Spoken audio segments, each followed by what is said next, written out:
What is up, family? Today we're talking about how to set goals for 2021 and how to go about achieving them and becoming the person that you want to be. I am stoked. This is one of my favorite topics, so let's jump in. So if you're new here, my name is Mitch. I'm a coach helping you create a life, job, and impact that aligns with who you uniquely are, because you are awesome. And this year, you're going to be extra awesome because you're going to hit all your goals because of this fantastic process we're going to go through.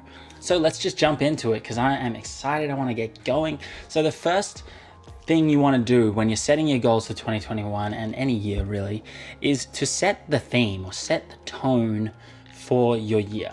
And the first thing you want to do as part of that is to do a reflection on this year. So if you haven't done that already, I've done a video last week on that, so I'll link that up somewhere and you can go back and watch that. But I really like to do that as well on separate days, like to have a day that, or at least breaking it up into parts of your day where the reflection process and acknowledging all the things from the past year is separate from looking forward into the future. So that's just how I like to do it. But it's really good to lay the foundation for looking forward is looking back as well. So the next step in setting the tone for your goal setting process is I want you to ask yourself 3 key questions that are going to lay up, the whole process. The first one is, what's your theme for the year? What's the overarching theme? You can give yourself multiple themes if you like. Sometimes I like to do one, sometimes I like to do multiple. But what's your theme? And then your goals it gives good guidance for the rest of your goals from there. So setting a theme for your year can be really powerful, and I actually like to have a couple. And like, for instance, some of mine for this year is, one is definitely fun. I want to have fun and I don't want to neglect fun. This year, we've been closed off. I've been trying to start this business. I've been doing things and I've been focusing a lot on the business and getting things done. And so I want to focus on fun, and as driven and as much as I want to achieve this year, having that theme of fun is like, okay, how do I now set goals that can still be driving me, where I want to get, but they have to touch that fun element as well. How can I enjoy the process? The next question I want you to ask yourself is, what emotions do I want to feel this year? Do you want to feel connected? Do you want to feel proud? Do you want to feel like you're achieving? Do you want to feel motivated? Do you want to feel energized? But what are you trying to feel? And so all of these are really just laying the foundation for the rest of the process. And the final question I want you to ask yourself, which this really massively impacted me this year, is, what have I been waiting for? What have I been putting off in my life until now? And you don't have to necessarily, now be like, okay, I'm not waiting any longer. This is happening right now. But I think it's important to just look at some of the things in your life. Let's say, you always wanted to start a business, or you always wanted to start an instrument, or whatever it is in your life that you keep telling yourself, one day I'm going to do that. Start to look at a couple of those things and just say, is now the time that I can do that? What is really holding me back from starting that this year? Could this be the year you start that business, that you play that instrument, that you get up on stage for something, whatever it is? So cool, we've laid the foundation for our year. And this is really powerful now, because now we can work inside of that. So now we've set the tone for our process. Now we're going to go into our goal setting process. So buckle up. So I really love to do a life wheel. And I feel like this is, when I was writing this script out, I was like, is life wheel just really lame? Everyone's seen a life wheel. Everyone's probably done a life wheel before, but screw that. I think it's really beneficial to do a life wheel because it makes you think about all the different aspects of your life. And we're going to go really simple in this goal setting process. There's going to be a lot of steps to it in a way, but I really don't want you to walk away with 20 goals. I want you to walk away with 3 to 5 goals that you're focusing on and that you have a plan for achieving. And there's simplicity in that. But by first looking at all the dimensions of your life, that allows you to make really balanced and effective goals that look at all your life, not just maybe work or finances or success, which is often where we set our goals. So you can use any life wheel. I'll put one up on the screen right now. This is the one I use, and the 10 dimensions I use of the life wheel is career, finances, family, friends, health, travel and adventure, education, spirituality, creativity, and community. And like I said, you can use any life wheel that you really resonate with. And when I was saying that those dimensions, then, maybe spirituality doesn't resonate with you. Maybe adventure doesn't, or community, or whatever it is. But what are the dimensions of your life that you want to include on this? And feel free to just make your own life wheel or find one that you resonate with.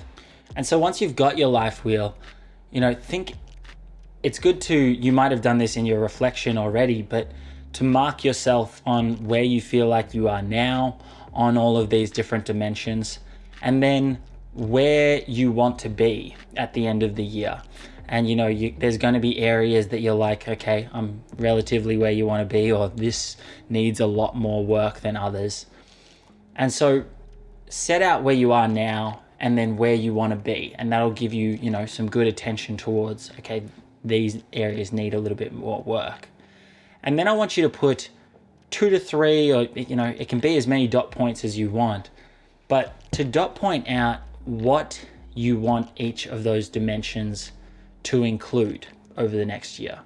So, friends and family, it might be like, I want to have 3 really nurturing friendships that I know that I can, count on them for anything. And you might already have that. So just write down, what is it that you'd be happy with? Maybe it's what you already have, and so you don't need to set that as a goal. But you're sort of just setting the picture of what you want your life to be like this year. And so, this is really the core of the goal setting process in a way, in that we're describing what we want our life to look like. And so put as much effort into this as you would like. You can put a couple dot points, or you can put 5 to 10, don't go too overboard. But paint the picture of what you want your life to look like. And take special notice of as well when you're doing this. What are the things that you want to keep the same? What are the things you want to start and bring new things into your life? And then also, what are maybe some of the things that you want to stop and to take out of your life? Like, often when we bring new things into our life, there's an exchange there. You only have so much time and energy to put into anything, and you probably are using a lot of your time and energy right now on what's already on your plate. So if you're bringing new things in, start to think about, what do I need to give up? If anything, it might not be anything. Or what do I have to trade off to be able to bring this into your life? And you might not have to. Maybe there's a way that you can do everything you want and you don't need to stop anything. But like some good examples, like from my life at the moment, if I'm wanting to have a really big year, signing up lots of coaching clients, building my business, it's probably not a year where I'm going out and getting smashed every weekend, going out Friday night, Saturday night, and Sunday afternoon. That's probably not what my year looks like. So that's a trade-off. I need to be like, okay, if my priorities are to really excel and work hard this year, I'm probably designated some time to play and to going out and whatever. But that's not going to be high on my priorities list. And so that's something where I'm like, okay, that's maybe something I'm taking out of my, not that it's really, high on my priorities at the moment, but it's something where I have to be conscious of the give and take relationship with some of the goals we're bringing in. And so now what you've got out, and hopefully, look at this. Are you proud of this sort of description you've made of your year with all these different dimensions? When you look at that, does that fill you with excitement now? Are you like, yes, hell yes, like this is the best year ever if all this stuff happens? Because that's how you should feel. Like, we're designing your year, we're creating all your goals. So if you're not super excited about them, then there's probably something wrong. But now you've probably just made like 20 goals for yourself, which is super overwhelming, and you're probably not going to achieve all of those goals. Maybe you are. Maybe everything that you've laid out here is going to happen, and I hope that it does. But, and you know, just in the action of writing it down and getting clear on the things that you want, that in itself can be enough to start to bring those things into your life, because now you're looking for them, you know that's what you want. You can go about creating them even without a lot of conscious action sometimes. But I want you to look at your goals now, and I want you to pick your top 5. This is kind of like a Warren Buffett thing. I think it's like a 25-5 rule or something like that. He's like, list out 25 goals, pick the top 5, and forget everything else. Now, we're not going to throw everything else out of the window, but I do want you to get clear on what are the top 5. What are my really highest priority goals? And it might even be 3. Like 3 can even be way better. I'm pretty sure this year I had 3 major goals I was trying to achieve, and that was really good because I was really clear on those things. But pick those 3 to 5 things that you're really trying to bring into the world, and have them be like, we're really going to go forward in the rest of this process with those in mind, and we're going to, for the most part, forget the other goals, but still keep that description of your life wheel and how you want your life to look like, because now these are like your peripheral goals. You know, these are like, now if those happen and if, you know, I manage to put effort towards them, that's fantastic. But if they don't, you know, I haven't failed my year. That also adds some lightness to you as well. You don't need, if you don't do this, it's not a failure. You didn't lose the year. But with the 3 to 5 major goals, like those are things that we want to actively pursue now. So we're going to put more attention towards them. And so before we get into planning too much about how we're going to achieve those goals, I want you to now just think about those goals and lay them out in front of yourself and sort of visualize yourself at the end of the year. Now that you have these 3 to 5 major goals, you have all those peripheral goals, you've sort of painted a picture through that life wheel process of what you want your life to look like this year.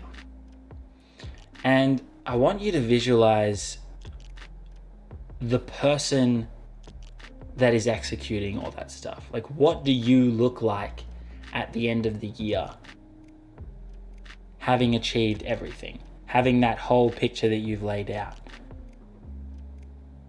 What do you look like? And I've done this in a previous episode where, like, we went through a more in-depth visualization, but how do you stand? How do you compose yourself? What are the emotions that you feel? What are the emotions that the people feel around you? Start to think about who the person is that's doing all this stuff.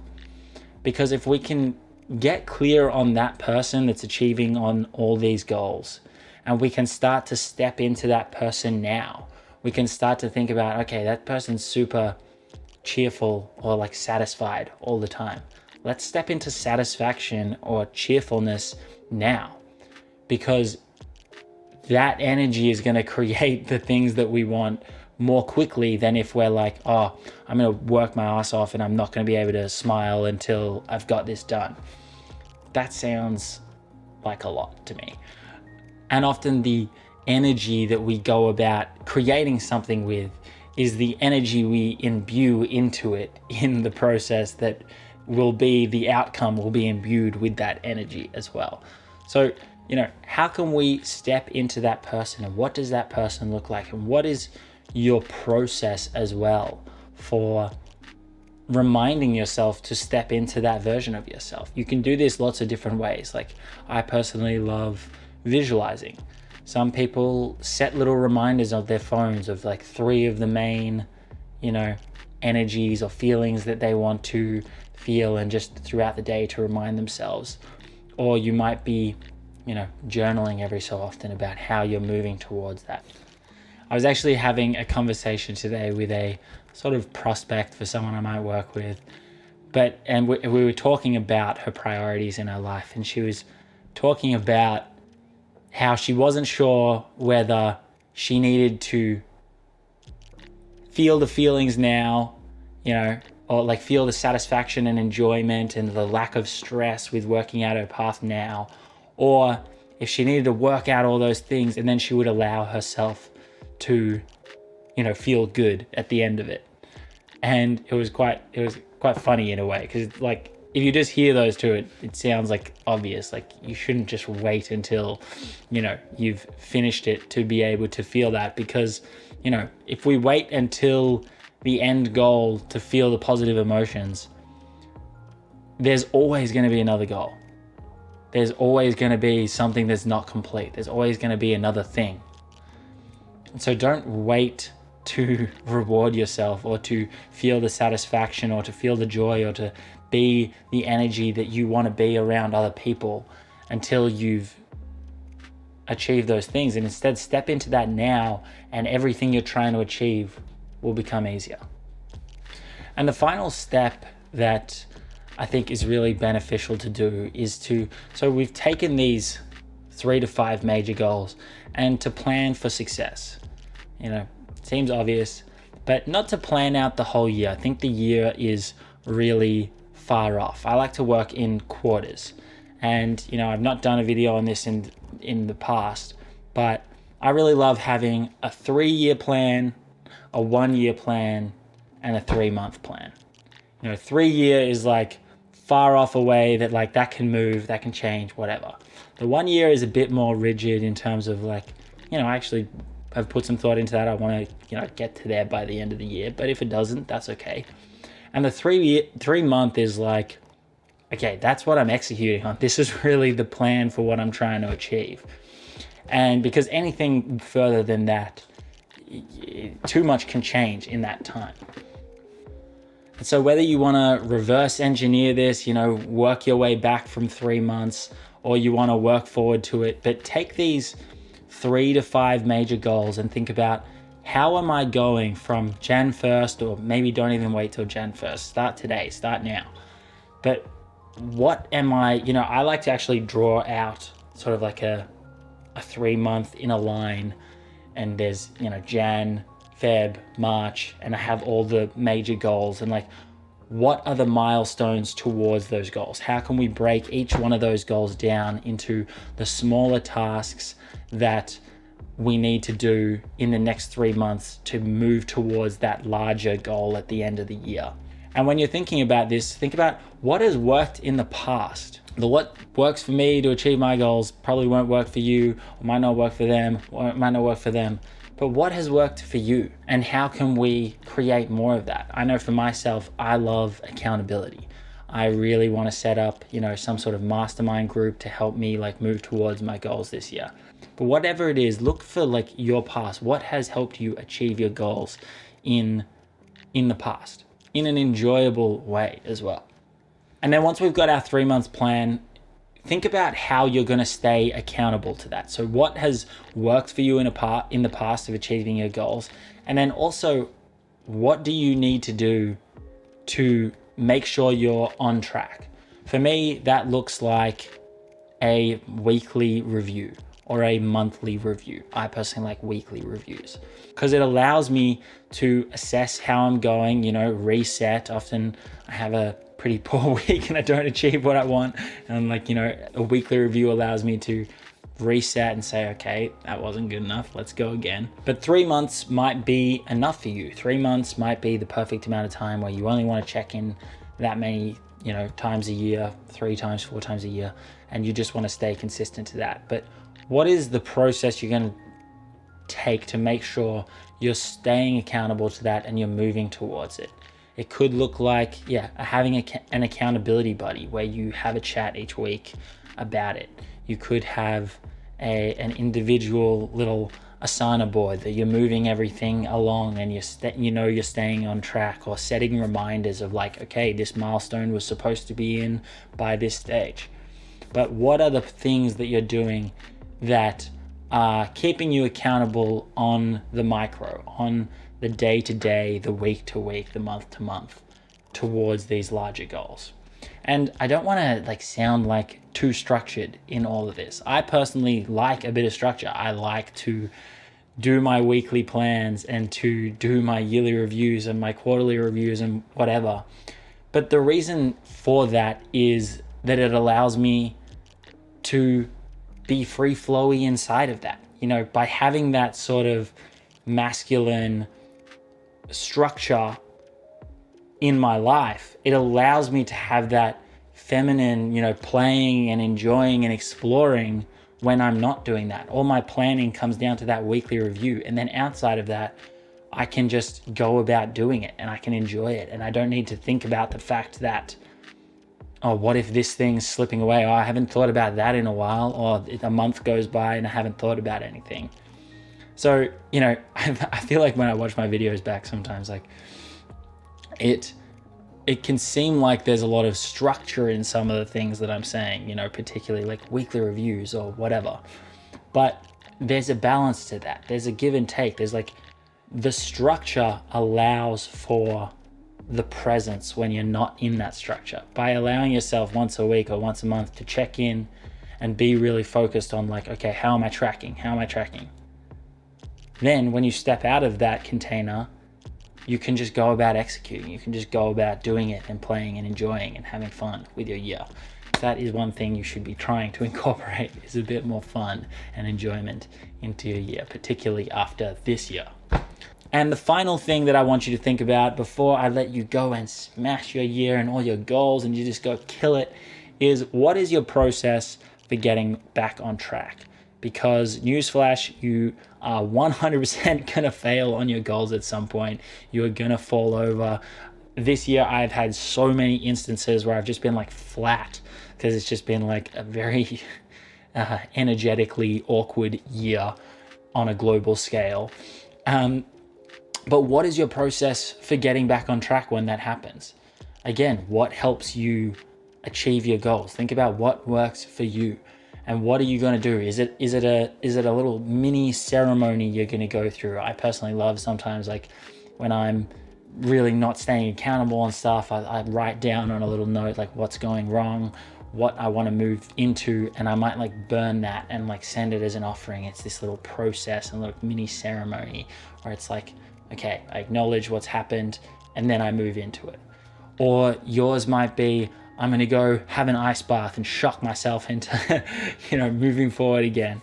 But what is your process? Because you are definitely going to have times where you're going to struggle with your goals.